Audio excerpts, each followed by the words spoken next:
Hi, welcome to Nothing Venture, Nothing Game. I'm your host with the most, your GM Jared, and today I'm joined by Rules Arbiter Steve. Yo. And we are going to take a look at Project Black Flag's PDF that just came out a few days ago and kind of review it. Remember, it's a PDF. Not much has been released on this. It's still in early beta.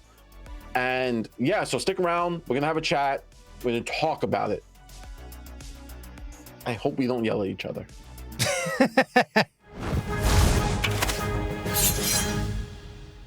Welcome back. And like I said, we're going to have a conversation about Project Black Flag. If you don't know, Project Black Flag was created by Kobold Press, and it's Is being created. Is being created, yes. Is being created. Kobold Press is a third-party publisher, one of the larger third-party publishers of 5th edition Dungeons & Dragons. And we all know what happened with Dungeons & Dragons when all the stuff was leaked about the SRD, the OGL, and XYZ. XYZ wasn't really part of it, but, you know. And Kobold Press came out and they said, hey, we are releasing our own fantasy system. Currently, on the PDF, they call it the Playtest Packet 1. Playtest Packet 1, and We'll look into it in just a second. In a second, yes. So in Playtest Packet 1, they're just talking about how to create a character for their tabletop role-playing game. It's in italics and bracketed. They call it the Core Fantasy Role-Playing. The CFR, that just could be it looks like a placeholder because a lot of times when you're not sure of a name, you kind of bracket it. The CFR sounds dope, though. It's like, where's your information? It's in the CFR. Yeah, it's in the CFR. Like, that CFR isn't a terrible, like, acronym. Branding name. Now, if you've played 5th edition, a lot of this will look exactly the same. Some things have changed. They shortened proficiency bonus to PB. As you read through this, you'll see it's like, add your PB to this. That just is proficiency bonus. Much of it seems so far that it is backwards compatible to 5th edition, which they even means state that. Yeah, which means it's backwards compatible to their third-party stuff that they have currently running on their website, which is good.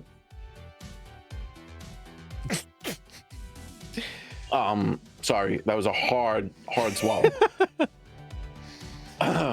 So on page 1, it's very basic, talks about what is core fantasy role-playing, or CFR. I'm just going to start calling it CFR.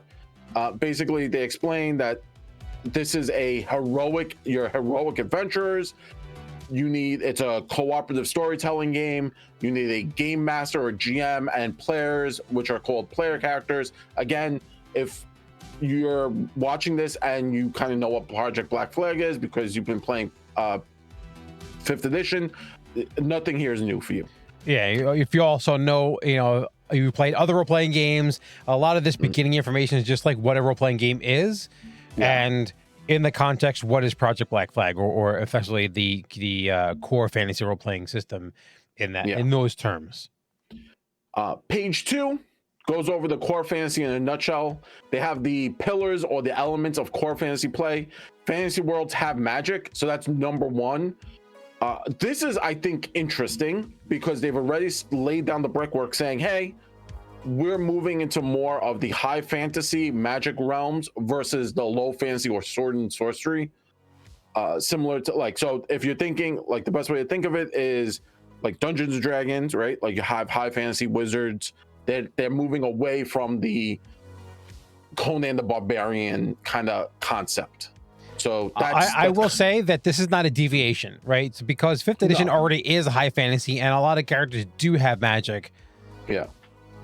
I will say that for me personally, this would have been one area that they could have deviated. There's a lot of areas that they could have deviated from 5th edition to say that, albeit we're using the architecture of 5th edition, as I said in the beginning, it basically it's backwards compatible 5th edition, so they have to use a lot of the same rules.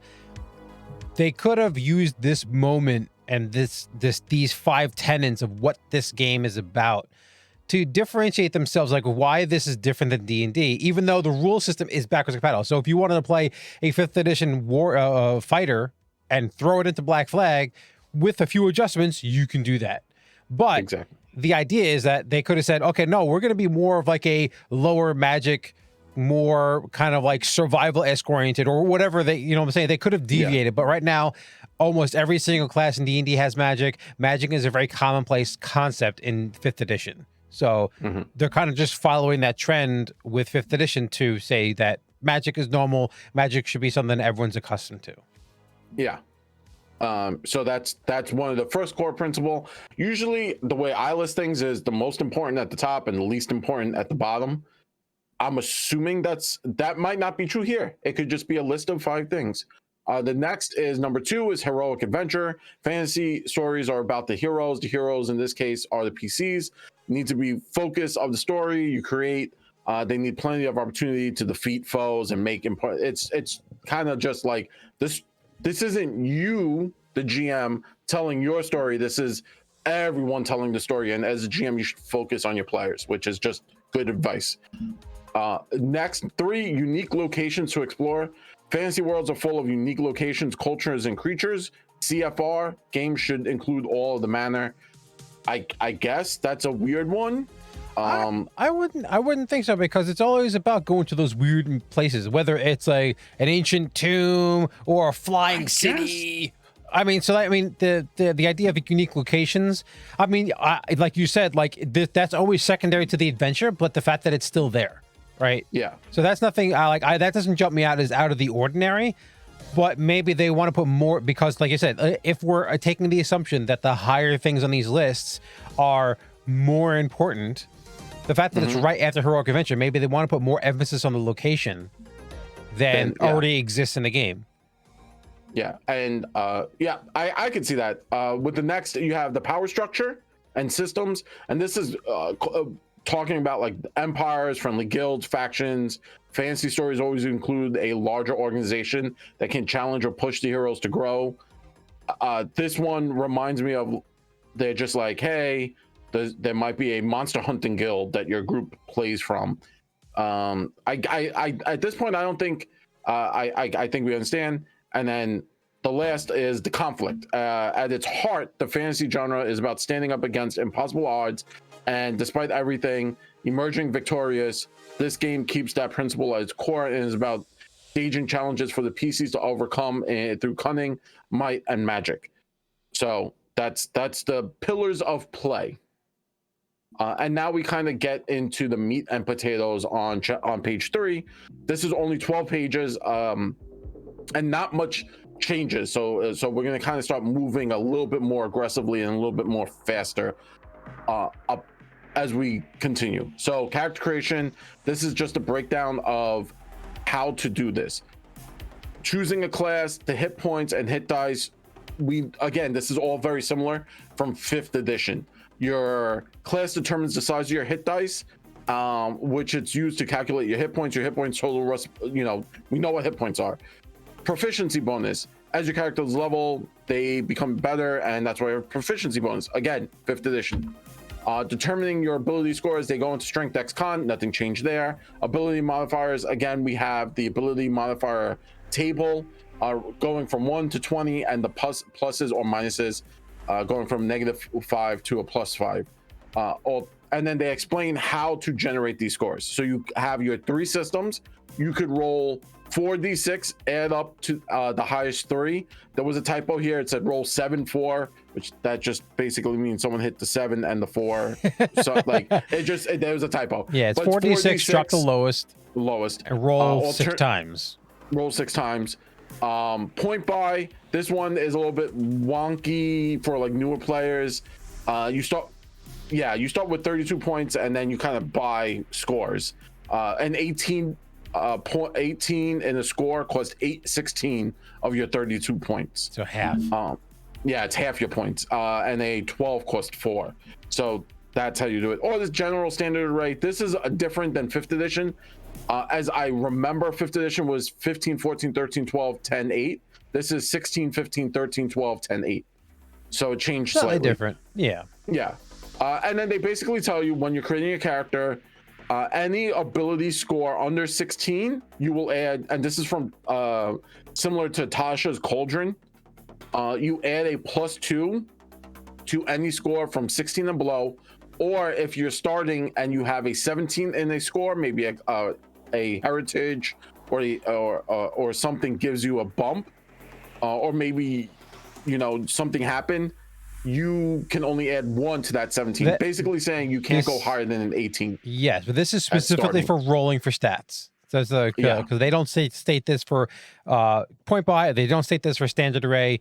The fact that when you roll your stats, you have basically a floating increase to 1 ability score. If that ability score happens to be 16 or lower, you add 2 to it. So if it's your 10 or your 8, or maybe you rolled really badly and you rolled a 3, that's going to get a +2. If you happen to have a 17, you add 1, and you can't go above an 18. This is kind of standard stuff for D&D. Yeah, you're not allowed to start. Now, we already know the genre, the tabletop industry is kind of moving away from the term race, and they've kind of just solidified that here, and they're moving forward with lineage and heritage. Basically, you can choose to be a human. Human is your lineage, and a heritage is kind of where you're from, like a metropolis or something like that. That informs the traits your character have because of the connection to a particular group or society is your heritage, and your lineage is your genetic makeup, right? That's the best way to put it. It's just your genetic. Then you choose your background, and again, similar from 5th edition, your background is soldier, nomad, XYZ, right? And then they have a checklist. This is on page 5. Double check your checklist, and that's really it. So obviously at this point, the game assumes that you have the 5th edition stuff. So anything from 5th edition, that like information about certain things that you might need, you just go pull from that. They actually mentioned in the beginning that a Black Flag character, or the core fantasy role-playing system, is slightly more powerful than the equivalent class in 5th edition, because they had this, which we're going to talk about, the trait system, which we're going to get to, is kind of at the end of this. Effectively, they get a free feat, kind of. So they say that if you are like using a 5th edition character, your already existing character, give them an extra feat, or let them take one of these traits to equalize the power of these. Like, obviously, the classes aren't out yet. This is just how to make a character. So effectively, you're using all the stuff from 5th edition that's not in here if you want to make a character like right now. Yeah. So eventually, that's going to come out later. Yeah, and last but not least, if you check the checklist, right? Like if I were to go through it right now, I want everyone to just kind of look at, move their attention to point 5 on the checklist. Your luck points are set to 0. They don't really talk about that in this. So that's obviously going to come out later on. That might be something to do with your class, or maybe how you play the game. So that's an interesting thing. That's not part of 5th edition. So I'm interested to see that. That's sadly not part of this. Now we got a little teaser. Yeah, we got a teaser and something interesting. Now they talk about XP, how to level via XP, which I think looks very similar to how 5th edition works it, or the milestone. I'm glad they have XP in this. I know some systems kind of moved away from XP and directly into just full milestone. I think since I've played so much with milestone, I'm interested in going back to XP, but that's just because, and then like I've done XP for so long, I'm going to go back to milestone. Yeah. It's, how many times can you eat Taco Bell in a week before you're like, I'm just going to have cereal for dinner? That's kind of what that's situation for me. So now they talk about the elements of lineage. Your age, your size, your speed, the elements of your lineage. Basically, you can kind of like argue that like you're a dwarf, but you were raised by elves and stuff like that. That's kind of what they say. Like, it's stuff like that. They actually say that at the bottom, heritage option to represent being raised in, like, you can choose human lineage, but opt to represent your dominant heritage trait as like an elven one.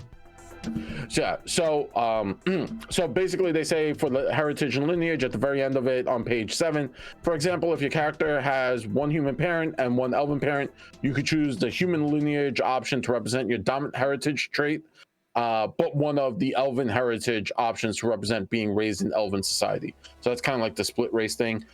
They've only given us dwarf, human, and elf. We will talk later in length about pros and cons about this. Steve's upset already. They ready to declare alignments. Kind of sad about alignments. I was hoping for something different in terms of how to represent the morality of your character.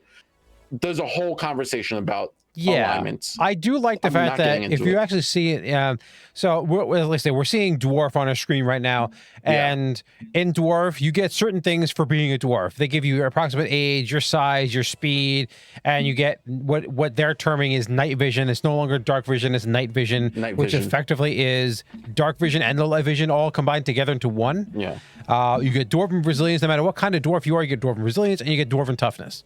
Now we talk about heritages. You either get fire forged heritage or the stone heritage, and then the stone heritage kind of goes on to the next page. So let's kind of flip through there for the moment. The cool thing here is that if you're looking at the fire forged heritage, I'm looking over here as my screen here.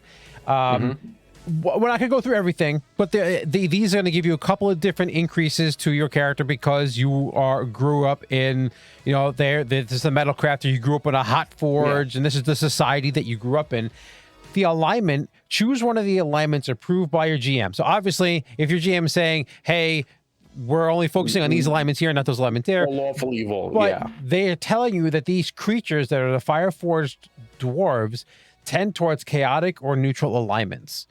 Yeah, that's it's not saying you have to pick heritage. But they focus so that society is more chaotic and neutral. If you look at the stone heritage, their alignment is more lawful or good. Right, so it's telling you, giving you an idea. No, I still don't mind alignment as much as some other people. I like the fact that this informs me as the player, or even me as a GM, if I'm running. Like say one of the players' hometowns is the stone the dwarves. It informs me of what kind of society that it should be, or how I can kind of use that knowledge.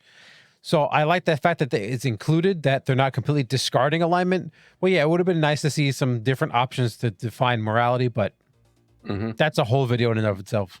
Yeah. On top of that, going back to like the elements of the dwarven lineage as well as the dwarven heritages that they show here. Already off the bat, the dwarf Fireforged, since we were looking at it, you're resistant to fire, which is cool, kind of like the Tiefling from 5th edition. This one's actually interesting. You get reforged, and they start with the mending cantrip. So again, going back to that notion of magic is everywhere. Literally, one of your starting one of your starting lineages here starts with magic, which goes back to that whole number one thing: magic is prevalent. The stone heritage has the armor training, the proficiency with warhammers. This again harkens back to which one was it? There was a specific dwarf in 5th edition that's very similar to stone. The only difference is they give you eye for quality, which is really cool. It allows you, and remember I said the whole PB thing, you get to roll double your proficiency. Effectively, you have expertise in this situation. For quality. Yeah, I will say that's one thing that I really enjoyed about this, where they really not messed with, but like the idea of expertise is already in D&D, but it's very much restricted to certain classes, and it's not much else. And I like the fact that, like with the heritages here and the races, the ancestries, that certain ancestries and heritages get double proficiency bonus under certain limited conditions, which I thought was really interesting. So we'll go the Fireforged, is you gain proficiency with glass blowing tools or smith tools. When you choose one, and your proficiency bonus is doubled for any ability check that you make using the chosen tool. Right. So when you're using that, it really makes it, you're really good at crafting things, whichever tool set you pick. And then, like Jared said, the eye for quality. Whenever you're making a ability check, you can add your proficiency bonus to the roll. If you have a relevant skill or tool, so if you have a condition that makes it a little bit better, if you have a relevant skill or lore or a tool that is relevant to the situation, then you get that double, which I thought was cool, where you can get that, that rare situation where you have that right skill for the right job or that right tool proficiency for the right job, and you're going to get a double bonus. Now, again, keep moving forward. Humans, age, you're human. We're all human. Your speed is 30 feet. You are ambitious. You gain proficiency in one skill of your choice and gain one talent of your choice. So they give you the variant feature from the human in 5th edition. Effectively a free feat, but in this case, it's talent. Talent, yeah. Again, that's the big conversational trade. Yeah. Sorry, my mic is doing its own thing. On top of that, you have your nomadic. So this is a little different. They do nomadic and cosmopolitan. Now I'm going to say something later on about this, but nomadic, basically you're resilient. You have advantages to resist weather effects. This one's rough because the only time we saw it in 5th edition was Rime of the Frost Maiden was dealt a lot of like severe weather elements. So that might come up. Hopefully they add more heritages when this does come out. True, and also based on we talked about earlier in the beginning where they were talking about one of the 5 things they were talking about. One of the things was location, so maybe they are adding in the idea of weather effects actually affect characters in a more major way, and then this character has resistance to that effectively, which would be nice. That would be a nice change. Yeah. From moving from 5th edition to Project Black Flag. And then you have Cosmopolitan. This one's cool. So again, the alignment. So nomadic is neutral or lawful. And then Cosmopolitan is chaotic or good. I think that's funny. Street smarts. I think that they got that backwards. Yeah. I think they very much got that backwards. You figured nomadic would be more chaotic. Yeah, that's... You know what's funny? The nomad should be chaotic or neutral. Yeah. And then the cosmopolitan should be lawful or neutral. Lawful or neutral. Or they say good here, but that's fine. Good. But yeah, lawful or good. It's like, Yeah. Street smarts, while in a urban environment, you and your group can't become lost except by magic means. That's a lie, because like people get lost in New York City all the time. Even people who live in New York City get lost in New York City aggressively a lot. And then okay, so when you live in New York, you will argue with other New Yorkers about the best way to get to a location. I'm confused. People get lost. That's a lie. Well, this is why. Hey, you know what the reason is? Magic. Fuck this. Worldly wisdom. Whenever you make a check related to understanding the purpose or significance of a building, right, or object from a culture you aren't familiar with, you add your proficiency bonus. If you have that relevant, you get expertise in that. This one's weird. I'm glad they worded this like fully out, because there's no way to say you have expertise, but that's what that is. Also expertise could be something specific to 5th edition. Yeah, I don't know. I'm not sure. I don't know, especially now with the SRD being in Creative Commons. I don't know how that works. So Also, the nomadic only got 1 additional language, and then the cosmopolitan gets 2, which kind of makes sense. You're exposed to more languages. 100%. That as a New Yorker, I speak a lot of languages. Most of them only swear words. But yeah. And then now we move on to backgrounds, and this is again very similar. So okay. So things you will recognize. You are not getting from your lineage. You do not get any statistical bumps. Yes, correct. FYI, you do not get any statistical bumps. So far, the only statistical bump we saw was if you're rolling for stats, you get 1 bump. Yeah. And then if you're using point buy, you're using the array. It's just that you get what you get. And then so far, none of the races actually increase your stats in any way. Yeah. Which may be the reason why the standard array was a bit higher.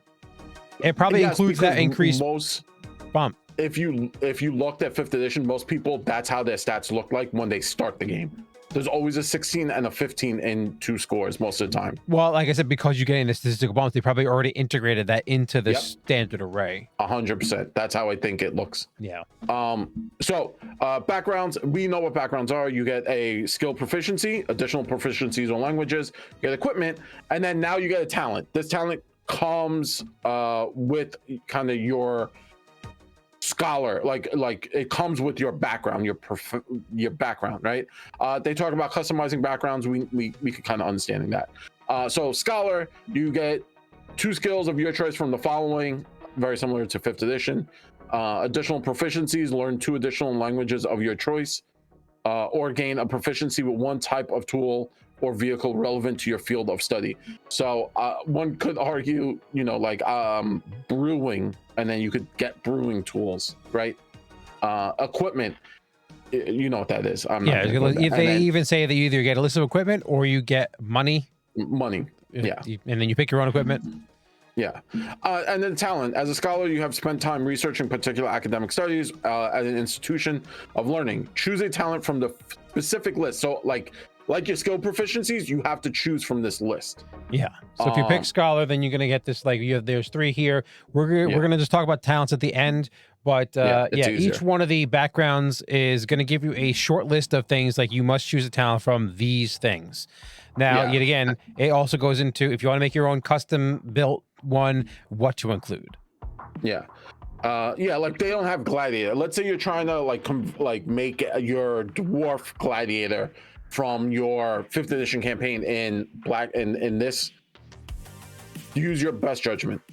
Obviously they only have scholar and soldier as 2 options currently, and for gladiator you would use your best judgment. I would assume follow much of 5th edition stuff and then look at the talents that would make sense. It tells you proficiency in 2 skills.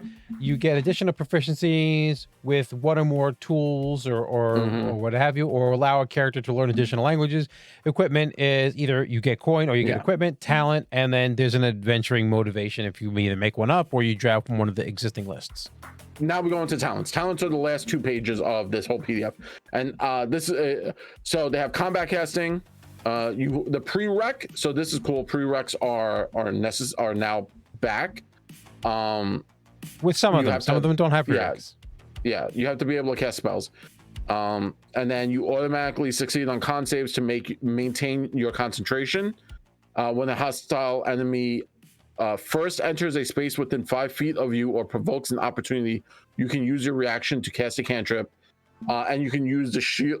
You can use a shield or weapon as your focus. And then they have a bunch of talents like that. The elemental savant effectively means if you pick an element of magic and you can take a spell that does element and change it to, say I pick cold, I can take a fireball and change it to a cold ball.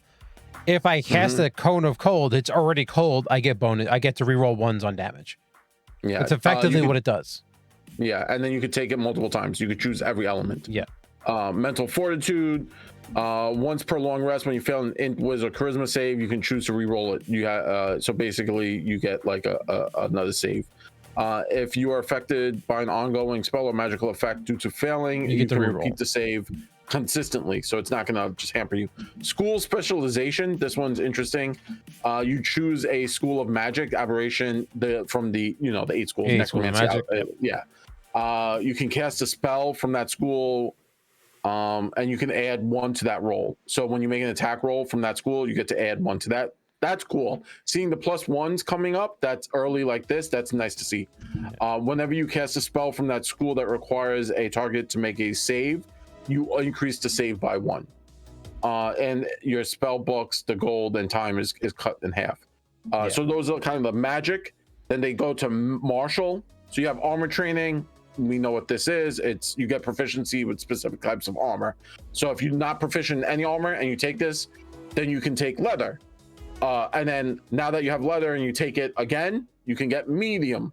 That's how it works. Actually, the medium comes with medium and shields. It starts with light, and then medium plus shields, and then you take it a 3rd time, and you get heavy armor, and then that's it. And then that's it. Yeah. Armored combat. While you're wearing armor, your AC increases by 1, and you get resistance. You get resistant equal to your proficiency bonus. Yeah, which is really cool. I like seeing that. Specifically against non-magic attacks. So, it is what it is. Yeah, that works for till level 3, and then you're SOL. The combat conditioning, you have extensive training. You increase your hit. This is toughness. Your HP max increases by 2 for each level you currently have. Whenever you gain a new level, your new hit die is 1 larger than your class typically grants. So that's pretty cool. I like that change. It's larger hit dice. I will say that there's a caveat in here, which I would have loved for them to D12 change. to D20. Yeah, no. It basically says your die size goes up by 1 size. If you're already at a D12, you gain no benefit from this particular feature. What I would say is you double, you increase the base hit points. If you're already at a D12, instead of getting 2 hit points, you get maybe 3, or maybe you get something. You get something extra. Like, look, I already have D12. Barbarians are D12. Yeah, and barbarians would be the ones to take something like this, right? So if there was something that said like, okay, well, you double the bonus. So instead of getting 2 hit points per level, you get 4 hit points a level. I don't think that would add your proficiency bonus to your your hit points, your hit point total. Yeah, that would have been cool. It doesn't aggressively change. You just get like, oh, you increase 2 by every level, and then you get 4, which you know what I mean. And at level 10, maybe you get double proficiency or something. You know what? I would have preferred something that just because the D12 doesn't get anything from this, they would have gotten something extra. Should have went to D20. And then there's hand to hand. We're not gonna. Well, actually, we can go through everyone. Hand to hand is just it's just the effectively you're getting, instead of, well, as the D&D rules, if you punch something, you do 1 point of damage. I think is what the thing is, right? Yeah. All right. So instead of doing 1 point of damage, you get 1d6 plus strength. Yeah, you're effectively now monk. Yeah. You also have advantage on ability checks to initiate or escape grapples. And then we go to technical. Polyglot, which I think is a hilarious talent here. You basically you learn 3 languages, none of which are common. So you learn other languages. Like you have Draconic, Elven, and Dwarf. You have advantage on charisma checks made to interact with non-hostile creatures who share one of these languages. So it's not all charisma checks; it's just the 3 you picked. Yeah. Whenever you make an ability check to understand, basically this is like decipher languages. Anytime you make a check to understand verbal or written language you don't know, you add your proficiency bonus. And also, if you have a relevant lore or tool, you get double proficiency bonus. Expertise. Expertise. Basically, if you're dealing with like someone who only speaks undercommon, you're kind of the better person to be. You know, like everyone just kind of turns their head and looks at the druid when the chipmunk is squirking away, and the druid's like, I don't speak chipmunk. If they take polyglot, they might be able to speak chipmunk. Well, even the wood elf, the elf had the variant. The variant to talk to animals specifically, but this one's talking about talking with intelligent people who don't share language. But it could have been an intelligent squirrel, like Merlin from the Disney movie. He got turned into a squirrel. We have trade skill. You get the power benefits, gain proficiency in 1 skill and 1 type of tool or vehicle relevant to the chosen profession. Alternatively, you can gain proficiency with 2 types of tools or vehicles with the relevant chosen profession. Provided you have access to the necessary equipment, you can spend a day plying your trade and you get some money for that base. So you can spend downtime and work at your job as a blacksmith, as a farrier, as a scribe, as a fill-in-the-blank trade. Yeah, you can just work at getting money. Thing. Insert thing. Okay, and that's it. So we've gone through it. 12 pages. Not a lot there. Now, I want everyone to know we love you, and there's some when you love something, right? And we love the tabletop industry. That's why we do this. We love it. We love seeing it. And sometimes you have to have the hard talk, right? You have to have a hard talk. And that's what this is. This is the hard talk situation right now. Does this playtest get me jazzed for what's to come? Not really. Steve, does it get you jazzed? No. Okay. I'm taking this nice and slow, everyone. I was trying saying, to hurt anyone's feelings. We don't know anyone at Kobold Press. We wish them the best. Yeah, I want to see this succeed. I want to see that's really the crux of this thing here. Yeah, we're so bummed because we wanted to we were yet again they talked about coming with their own system. Black Flag. Oh, it sounds awesome. Yeah. And then they say, oh, they're releasing stuff. Ooh. Yeah. We got the email. I was excited. Yeah, I was hyped. And I read it. And I'm like, here's the thing. I will say this. I want more. Yes. Whether that's more different or just more. And I know that they're going to be releasing, this is only the first booklet. I know this is just to wet our teeth, but this does not get me excited for part 2. No. Sadly, it does not. So in the next system, the next playtest in March will be classes. That's rough because from what I see so far, it's interesting, but I see a lot of common denominators with what we've seen from 1D&D so far. And I don't flame me on this one, but if you look, there's a lot of similarities there. Now, like, fine, you can argue that, oh, they got rid of the term race. Blah. That's not what I'm talking about. If you look, you'll see a lot of similarities on how character creation is now created in 1D&D and this. It's a lot of similarities. I like the talent concept, right? Like, you got a feat, but 1D&D did the same thing. You got a feat with creating a character. I know they're beholden to the notion of backwards compatibility. I don't like that notion. I'm glad they're doing that because they're supporting the third-party creators who are still coming out with 5th edition stuff. But let's have a serious conversation here. When 3.5 Dungeons and Dragons became 4th edition, Paizo took 3.5 and moved it away, keeping very similar stuff, but they added a lot of their own flair, their own lore, their own information to this world. Now, I know it's very basic what we got. It's 12 pages, right? And my problem is I don't see any lore, and if they're creating lore, good on them, right? But was the Fireforged dwarf aggressively different enough for me to want to play this? No. What am I looking for? I don't know. Like, maybe they could have did Hobgoblin. They could have been like, hey, we're going to show you human, Hobgoblin, and elf. And that would have been interesting. I would have been like, oh, cool. Hobgoblins is a playable lineage off the bat, which would have been cool. Or, we're going to show you one of our the lineages that we've created in our own third-party stuff as an option. So that's one of the things I was kind of hoping for, was to see something interesting in this, kind of kick me in the teeth and get me excited for what's coming. Steve? Yeah, I part of me understands why they want to make it very much 5th edition adjacent, because that's already their wheelhouse. And just because there was a debacle with the SRD and the OGL and everything like that, not everyone's going to want to switch away from D&D. So they want to still get that market. The market is a large market, so I get it. On the other hand, like I said, this is literally 5th edition with some variant rules that are going to be, for the most part, the free feat and the fact that backgrounds are customizable, and the fact that races, you can pick any half race and you just pick your dominant one. That all is in one D&D. So effectively, there's nothing here that screams, we're different because, and this is why we're cool.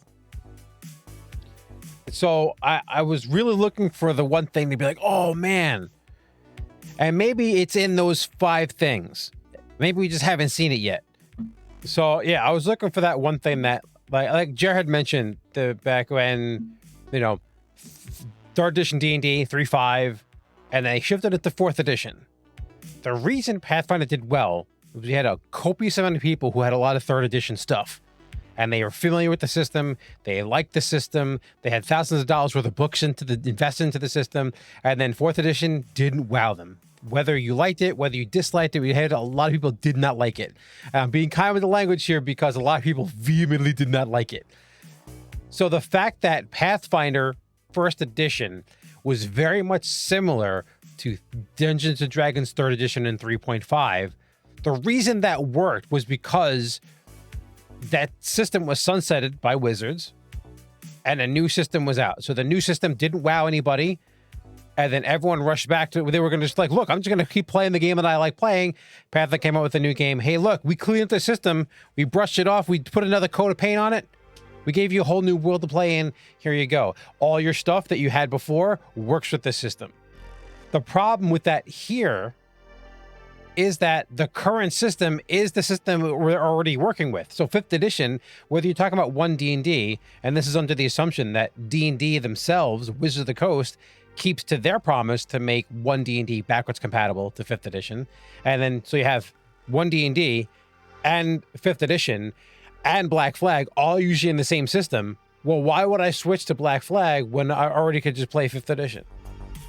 It's already going to be the current system. So there's nothing different that's pushing me away from D&D, with the exception of the controversy that happened. Maybe people will switch over, maybe people will don't. But this doesn't differentiate itself from the current system enough to go, ooh, I'm going to play this over that. Yeah. And again, like you said, maybe it has to do with those 5 pillars. Maybe it has to do with the lore, the world that they might put out. But what we have here, and like, again, the classes, I'm just sad, right? Because I really want to see I love systems, right? Like I if I turn my camera, you can see all, Steve knows. Like I have books on systems, different systems that don't use dice, systems that use playing cards. I have systems that use, like, you just kind of guess, like just anything. Like I love tabletop role playing, and I love different systems. And what draws you to a system is usually what makes it different, but also familiar. And there's definitely a fine line that you have to walk. Kobold Press kind of said already, hey, we're not going to move too far from 5th edition because we are kind of beholden to our friends and the stuff we've created. I don't think anyone would be mad if they tweaked a few things, like maybe made it 7d6 rolling, or roll 3d20, take the lowest, right? Like, and that's how you get your stats. Yeah, people are gonna be like, well, what if I want to play Conan the Barbarian? They actually have a system. That's the Conan Barbarian system, like what if I want to play a sci-fi punk game called Cyberpunk? Cyberpunk Shadowrun. Like if you're playing D&D, you're playing D&D, and like, yeah, they're laser guns, like the GIF, right? And from Spelljammer, they have firearms. Yeah, the Thri-Kreen. Yeah, the Thri-Kreen and stuff like that. So yeah. There's and here's the issue, and I understand that they wanted to release something, yeah, but I think here's the thing, is like, yes, releasing something is good because you keep the people thinking about your system.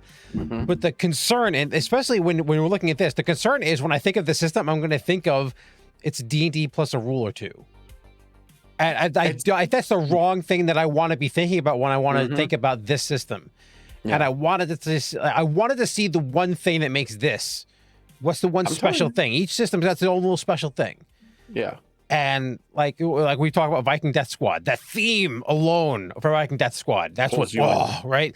Yeah. Index card RPG. You got index card RPG, and it's like the malleable system where it's like super rules light, and you can be literally a fantasy warrior, or you could be a guy on a spaceship with a laser pistol, right? It's like there's nothing barring that system from basically being anything. But yet again, all the systems are super simple. Yeah, we talk about Fantasy Age. We talked about, we're playing right now Dragonbane, where that game is super deadly, very much akin to like the OSR, the old school role playing games. But you could also be a duck. You could also be a wolf person. Yeah. I mean, but the two things that draw in that game, it's the three things. It's the rules light system. You can have awesome races, and it's also hyper deadly. Yeah. Right. So those are like. Those are make me think of those games. Yeah, and I mean, we have Dungeon Crawl Classic, that's an OSR, like a 2E kind of like feel. You know, we have a lot of OGL and independent stuff out, and if you're coming into the independent sphere, I want you to do amazing, because Kobold Press puts out great stuff. They put out really good magic items. They put out really good stuff like that. I want to see, like, not knock my socks off, right? But what I'm seeing here, it looks like a homebrewed 5th edition campaign that they're turning into a system. And as cool as that is, I've yet to be wowed. At the end of the day, they could do a lot of cool stuff with the system. And we're not saying that the system's DOA, right? We're not saying it's dead on arrival, but it's like this was like this playtest here. This first packet was supposed to make me want and salivate for the second. Yeah, I want packet 2. I want packet 2 and I want it now, right? Yeah. Honestly, I can wait for it. Yeah, and I hope it's cool, and I hope the Lux system is cool, and I hope a lot of this stuff comes to fruition, or maybe they come up with something better. That's a lot of ifs and maybes and what haves, and I just don't know. And this doesn't inspire my confidence to think that it's going to get even more wild. So that's kind of our final take on this whole situation with Kobold Press. Both me and Steve were kind of hoping for a lot more, or at least like a bigger bang. And we are a little underwhelmed by what we see. Let us know in the comments below how you feel about this situation. Maybe someone said something different that changed your mind in a different video somewhere along the line that you saw. Yeah, let us know in the comments. If you feel that similar to us, let us know also. But overall, you know, that's kind of how we feel. If you want us to do a solid like and subscribe, that just helps the algorithm. We have to feed the YouTube machine. And from all of us here at Nothing Venture, Nothing Game, be savage, not average. Have a good one. Later.